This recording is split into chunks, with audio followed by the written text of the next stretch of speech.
thank you to Dr. Markus Husemann-Kopetzky, who is the author of the book Handbook on the Psychology of Pricing.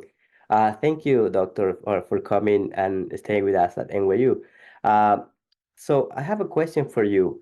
Can you tell us a little bit more about your experience as a pricing practitioner, as a researcher? What drove you to becoming an expert on the topic of pricing? Thank you very much for having me, and thank you for this question.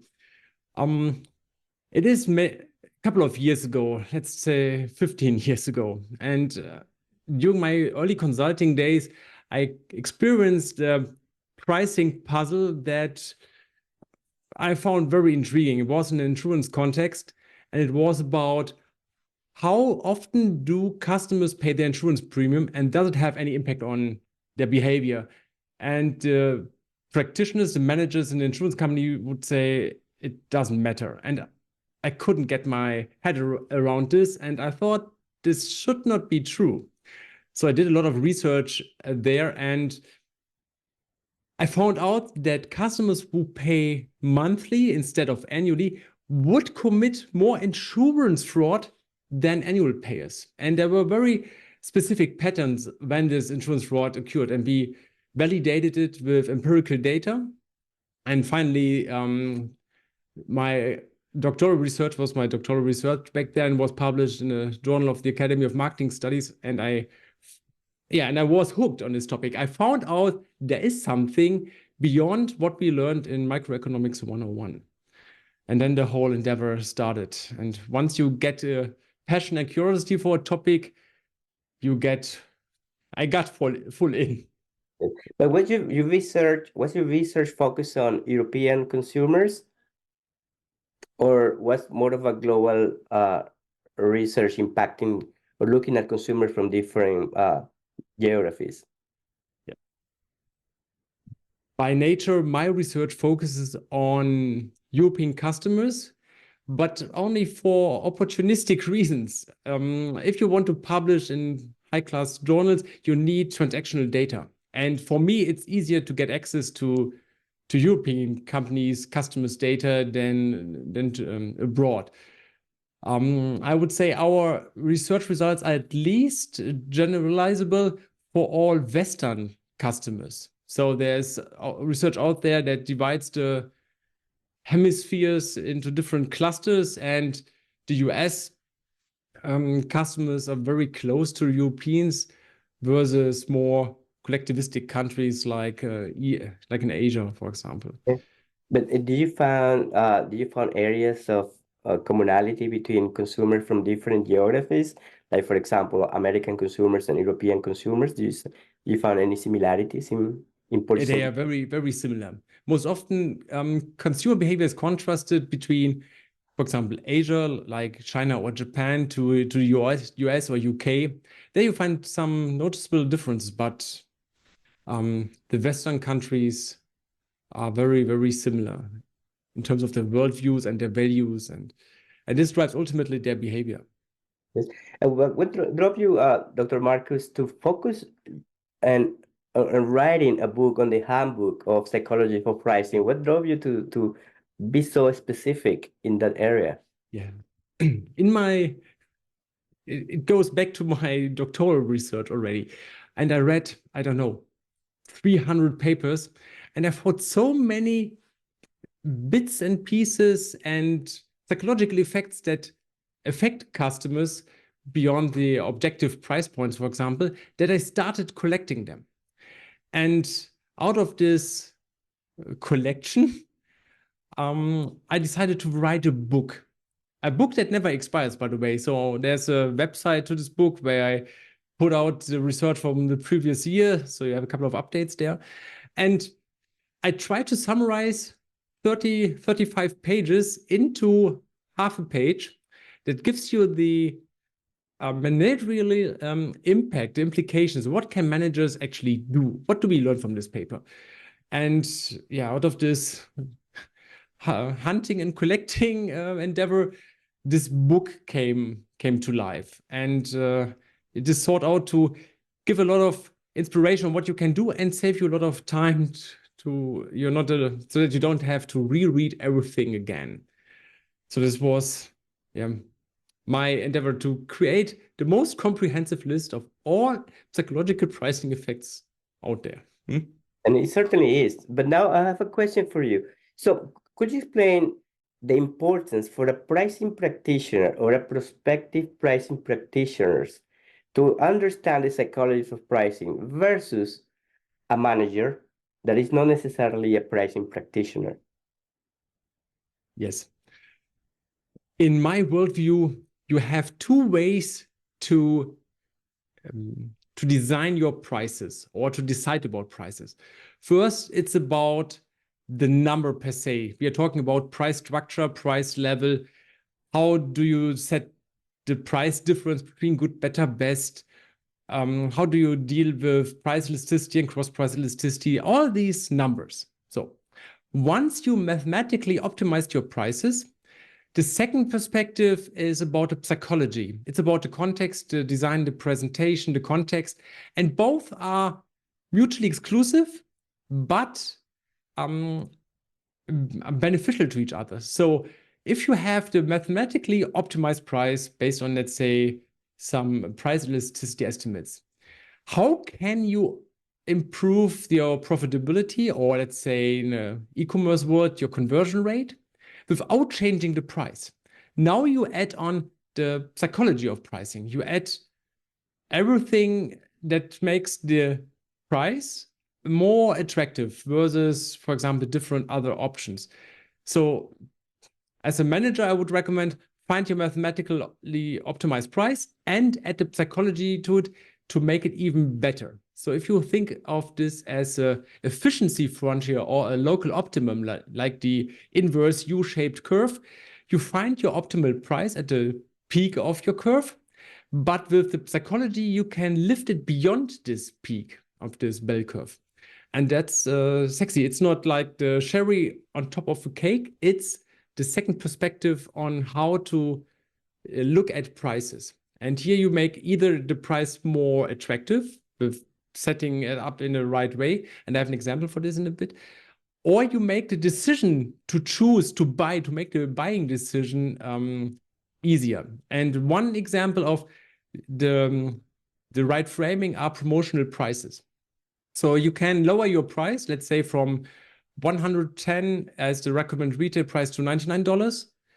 But if you don't show the strike-through price, the 99 price won't be as impactful as without the strike-through price. So just mentioning the previous price was 110 makes the $99 price more attractive than without the strike-through price. Although it's the same price. I mean, yeah, it's a very interesting case. But now I have another question for you. The psychology of pricing certainly can help us drive up revenue. It can certainly help us driving up profit. But how can the psychology of prices help us to drive up customer satisfaction? I would look at the customer journey, like before the purchase, during the purchase, and afterwards. How can you set up your prices that customers before the purchase are satisfied with the price, so they feel they are going to make the right choice? So then they pay for it. How do you make it less painful and the experience better? And afterwards, how do they feel about the purchase? For example, I'd make a very easy decision. Let's say you have a customer who buys a washing machine and you decide about a payment plan as a payment option.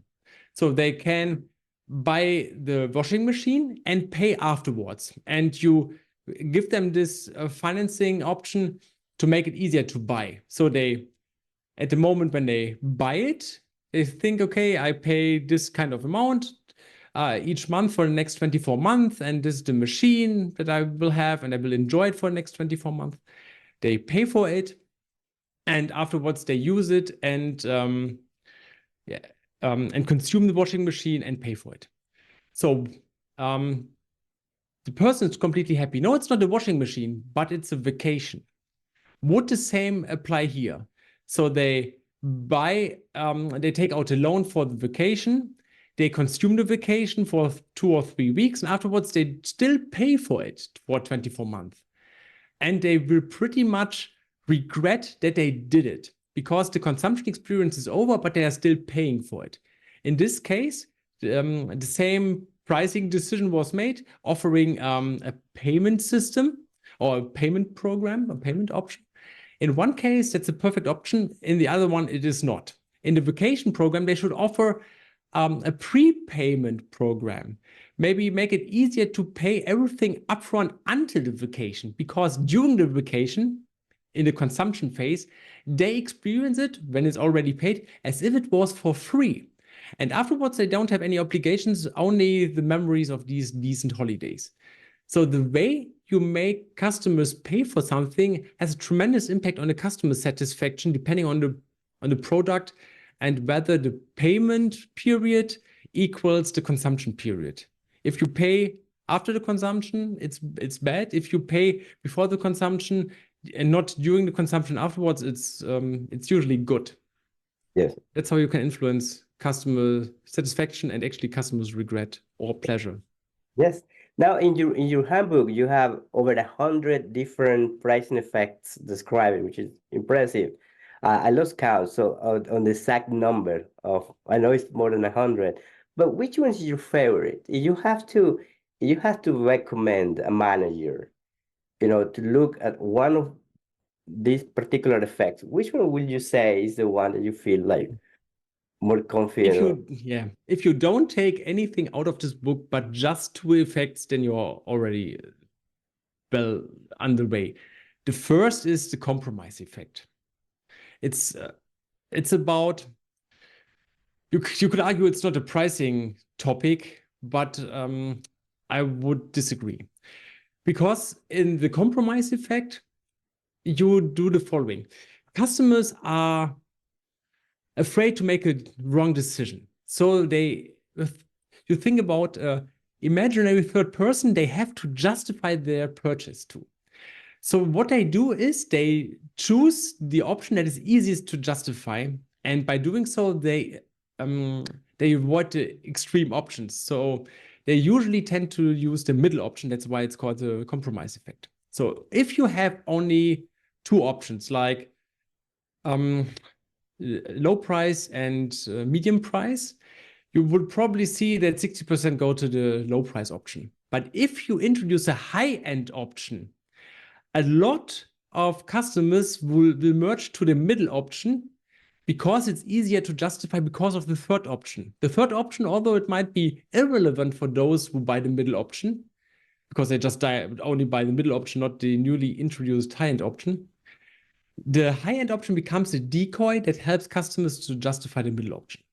That's a very strong effect here. And it's also called the attraction effect. So the second effect that is really strong is anything about anchoring. That's why recommended retail prices work. And actually, there's so much research out there that shows any number, any high number that you show influences customers' willingness to pay, or the budget they set for themselves for a given purchase. If they have no fixed budget, for example, if they're buying apparel or a barbecue grill, and they have just a rough idea of what a decent t-shirt or pullover or a grill might cost, if you show them very high prices for other items that customers also bought, they tend to increase their budget for a reasonable purchase. So anchoring effects and compromise effects are really strong, and you should use them actually systematically, which is not happening, by the way. Yes, very interesting, very interesting advice. But now, Doctor, there is this idea that the psychology of pricing work well in the B2C context. But in the B2B context, where the purchasing process is different with bids and request for quotation, request for proposals, tenders, it might work differently. What is your view on the application of psychology of pricing in the B2B sector. Yes. I would argue the people who are in a so-called buying center within a company are the same people with the same brains who shop at Amazon afterwards, where all the B2C phenomena also work. I also do research in the B2B space, and we find that clients in a B2B space also behave as individuals. So their individual values, individual goals are also brought into the group buying decision processes. For example, if a buyer's personal reputation depends on the success of a purchase, they tend to have a very different preference for one of these vendors. So they might choose the more expensive one, the one with the better reputation, because if this decision was wrong, his or her career would depend on this. One of our research papers that is currently in the review process and was presented at the conference shows that there are entitlement and dual entitlement effects that influence customers' willingness to pay. What does it mean? So if I'm a B2B customer and I feel myself a bit more important than the average customer of the vendor, for example, because I bought a big machine, like I bought a machine for $500,000 or $1 million US, and now they are selling additional services for this machine. What is my willingness to pay for these services? And we found out if the machine is expensive, as a customer, I feel a bit more important. And because I'm more important for the seller, they should give me a better price. So my willingness to pay is low. But if I know that the seller is not making any money, I feel dual entitlement that the seller is also entitled to what is called a reference profit. So if I figure out that he only makes a margin of 0.5 percentage point, my entitlement perception diminishes. And I think it's more fair that the seller earns a reasonable profit. This is not about value maximizing or some rational decision making. Actually, it's rational, but not in an economic sense. The concept of fairness in this case also applies for B2B. And this is just one example of a psychological effect that influences B2B decision processes. Very interesting. But what about small businesses? How will now I'm putting myself in the shoes of a small business owners, maybe a consultant, maybe a solo entrepreneur. How will this? Why it will be important for them to understand more about the psychologies of pricing? Yes. Let's say you are a very small shop owner or an entrepreneur, or let's say a hairdresser, restaurant owner, something like this. Any profession that has a price list. How should you arrange your price list? Of course, you can set your prices depending on your competitors, and then you arrange it here and there. But any business should know what is my target behavior that I want my customers to do. What are the options that are more favorable for me? What kind of option should customers choose? So, and with this in mind, you look at your price list, for example, and visually design it like a layout style to make the target options easier to choose and the customer making a decision easier, faster, and with as much certainty as possible and as little regret as possible. So for every presentation material that you have where you show your prices or argue about your prices, the psychology of pricing is truly important, because customers make probably two decisions. Do I need to buy it, and do I need to buy it from you? So, and with the psychological processes in mind, you can arrange your material accordingly. For example, if you have a proposal, and you might start with with reference projects at high prestigious clients, at budgets that are 50% higher compared to what are you going to offer. Because if you show your best projects, for example, first, or your best products first, you give the customer the impression of quality of your offerings. And second, you set a high anchor. So if you show a lower price afterwards, they get two impressions. Your quality is high, and oh, this offer is particularly a good value for money. Or you just show them your price without any preparation or storytelling up to this point. So you need to design the price experience of your customers, because otherwise it leaves a lot of money on the table. Yes. And now, what is your opinion about, we all know about AI, how AI is being impacting the way that, brands and marketers set prices. So how, in your opinion, is AI influencing, or it will influence the way that the psychology of prices apply? Because now it's going to be an algorithm, setting prices based on previous behavior versus a different understanding of how the psychological pricing works. Yes. So 75% of my projects are in the retail space. And this is an industry that is perfect for AI because they have a huge assortment, a large number of SKUs, and a lot of transactions. So AI will play two roles. First, of course, in the mathematical price optimization, they will set prices that are optimal in the sense that the target function is set either optimized for profit, unit sales, revenue, or something like this.